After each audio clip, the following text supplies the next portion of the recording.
What do you think has to be done now? I mean, one of the biggest problems is secrecy, both with the Tokyo company that runs the plants and also the government, the constant downplaying from the beginning. And yet there are so many people who have been evacuated who are demanding compensation. There was just a major protest at TEPCO with the people in the area who've been evacuated, no jobs, no money, saying we demand compensation. Well, TEPCO is like the little Dutch boy. All of a sudden we have cracks in the dike. You put a finger here, you put a finger there, and all of a sudden new leaks start to occur, and they're overwhelmed. I suggest that they be removed from leadership entirely and be put as consultants. An international team of top physicists and engineers should take over with the authority to use the Japanese military. I think the Japanese military is the only organization capable of bringing this raging accident under control. And that's what Gorbachev did in 1986. He saw this flaming nuclear power station in Chernobyl. He called out the Red Air Force. He called out helicopters, tanks, armored personnel carriers, and buried the Chernobyl reactor in 5,000 tons of cement, sand, and boric acid. That's, of course, a last-ditch effort, but I think the Japanese military should be called out. To do? Because of the fact that the radiation levels are so great, workers can only go in for perhaps 10 minutes, 15 minutes at a time, and they get their year's dose of radiation.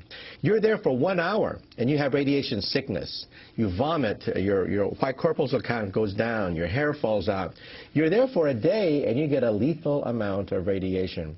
At Chernobyl, there were 600,000 people mobilized, each one going in for just a few minutes, dumping sand, concrete, boric acid onto the reactor site. Each one got a medal.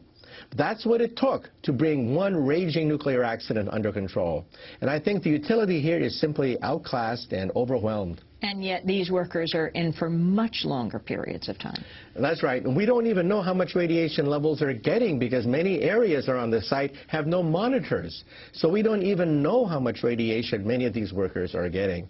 And that's why I'm saying if you have access to the military, you can have the option of sandbagging the reactor, encasing it in concrete, or at least have a reserve of troops that can go in for brief periods of time and bring this monster under control. What about the evacuation zone? Is it big enough? It's pathetic. The United States government has already stated 50 miles for evacuating U.S. personnel. The French government has stated that all French people should consider leaving the entire islands. And here we are with the government talking about 6 miles, 10 miles, 12 miles. And the people there are wondering, what's going on with the government? I mean, why aren't they telling us the truth? Radiation levels are now rising 25 miles from the site, far beyond the evacuation zone. And remember that we could see an increase in leukemia. We could see an increase in thyroid cancers. That's the inevitable consequence of releasing enormous quantities of iodine into the environment. What has to happen to the plant ultimately?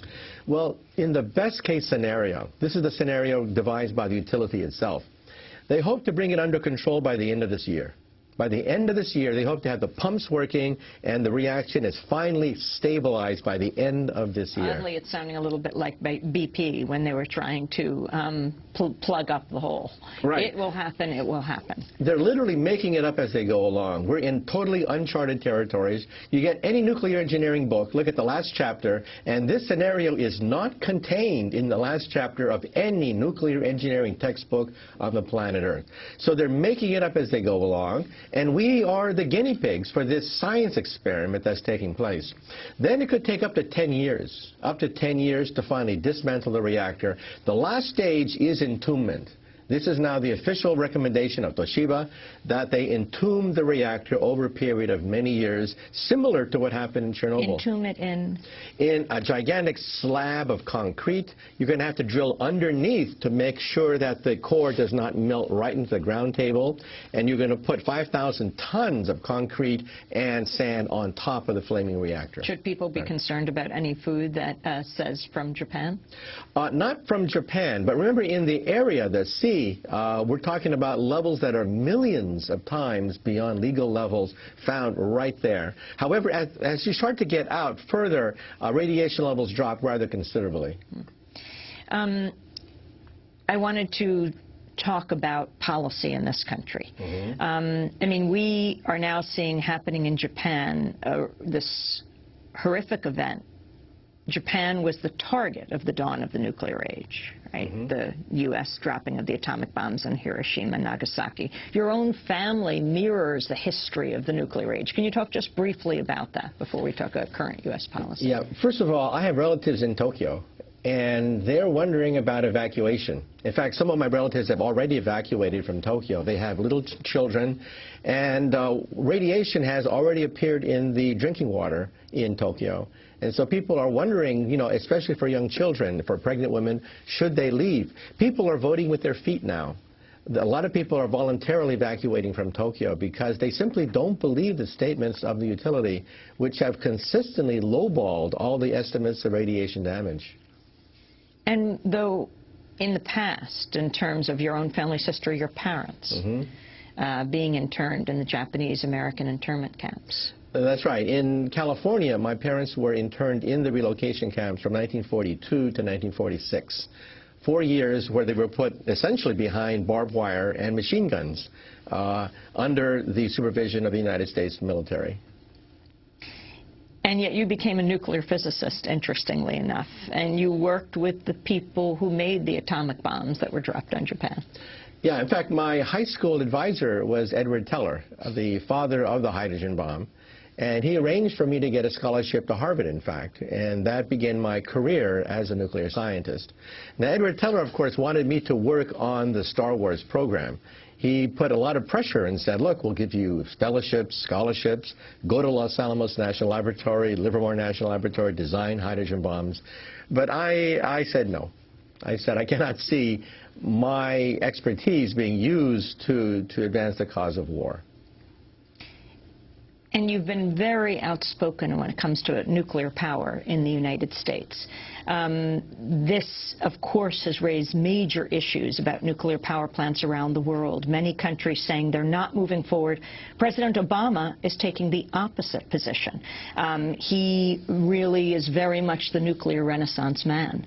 He is talking about a nuclear renaissance and has not backed off, in fact reiterated, saying this will not stop us from building the first nuclear power plants in what? Decades. Well, there's something called the Faustian bargain. Faust was this mythical figure who sold his soul to the devil for unlimited power.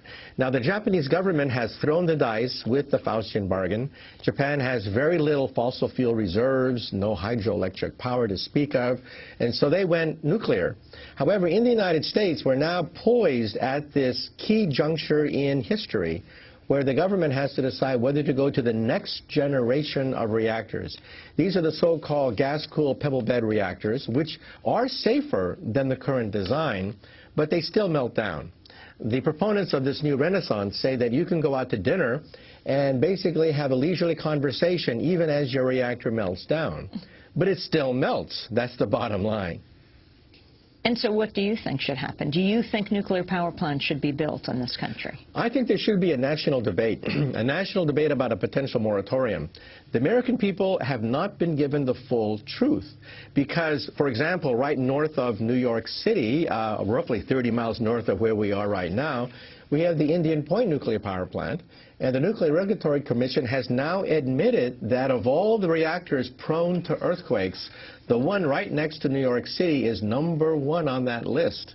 And the government itself, back in 1980, estimated that property damage would be on the order of about $200 billion in case of an accident in $1980 at the Indian Point nuclear power station.